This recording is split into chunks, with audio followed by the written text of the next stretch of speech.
ఇప్పుడు నువ్వు ఉన్నావు అనుకో, నువ్వు బీజేపీకి నమ్మిన మనిషివి, అవును, నమ్మిన బంటు అమిత్ షా, పర్టికులర్లీ అమిత్ షాకి అవును కదా.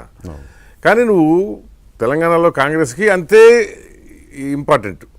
అంటే తెలంగాణలో కాంగ్రెస్కు నాకు ఎందుకు ఇంపార్టెంట్ అవుతాను? నాకు తెలంగాణ కాంగ్రెస్లో నేను ఎక్కడ కానీ నాకేం సంబంధం లేదు. కానీ అందరూ అంటారుగా, ఇప్పుడు రేవంత్ రెడ్డికి సన్నిహితుడు, చంద్రబాబుకి సన్నిహితుడు, మేమిద్దరము తెలుగుదేశంలో రేవంత్ రెడ్డి నేను పనిచేసినాం కాబట్టి రేవంత్ రెడ్డి ఆ రిలేషన్ కంటిన్యూ స్నేహం వేరు రాజకీయాలు వేరు. నాకు చాలా పార్టీలలో స్నేహితులు ఉన్నారు. రాజకీయమే, స్నేహమే. ఎవరు ఫంక్షన్లు కానీ ఎలక్ట్రల్ బాండ్స్ కూడా నువ్వు కాంగ్రెస్ పార్టీకి ఇచ్చావంటే వాళ్ళ కోపం రావాలిగా, మరి రాలేదా అంటున్నా.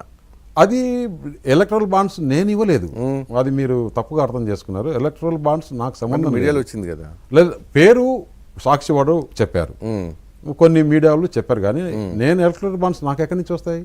నాకు కంపెనీ లేదు. ఎలక్ట్రల్ బాండ్స్ కంపెనీలో నాకు సంబంధం లేదు. నేను 15 సంవత్సరాల కిందట కంపెనీ వదిలేసా. కంపెనీ నేను ఎప్పుడైతే రాజకీయాల్లో ఎంటర్ కాదు, మీరు అందరూ చెప్పేది ఎట్లా ఉంటుంది, జగన్ కనుక నాకు మీడియా లేదు అన్నట్టు ఉంటుంది. నేను నిజంగా కూడా ఇప్పుడు మా జగన్ షేర్లు ఉన్నాయా లేదా, జగన్ కి అతను రోత మీడియాలో షేర్లు ఉన్నాయా లేదా? ఉంది. అంటే మీడియా ఉంది, భారతీయ డైరెక్టరు ఇక్కడ నేను కానీ నా మిసెస్ కానీ డైరెక్టర్ కాదు. కంపెనీ డైరెక్టర్ కాకపోతే షేర్లు ఉన్నాయిగా. అంటే అది ఎప్పుడో పెట్టిన షేర్లకు, అది లిస్టెడ్ కంపెనీ కూడా కాదు. కాబట్టి కంపెనీ చేసిన దానికి నాకు డే టు డే నాకేమి వాళ్ళు చెప్పేది లేదు, చేసేది లేదు. నేను ఎక్కడ వ్యాపారాల్లో దీంట్లో లావాదేవీల్లో కానీ నేను చూసుకునేది ఏం లేదు. నాకు వాళ్ళకి సంబంధంగా ఫైనాన్షియల్ ట్రాన్సాక్షన్ అనేది జీరో. మరి నీ ఖర్చులు గట్టా మీ అబ్బాయి ఇస్తున్నాడా? కాదు. నా ఖర్చులకు నాకు కొన్ని ప్రాపర్టీస్ ఉన్నాయి, దానికి రెంటల్ ఇన్కమ్ వస్తుంది. నా ఇన్కమ్ ట్యాక్స్ అసిస్ట్లో కూడా అదే.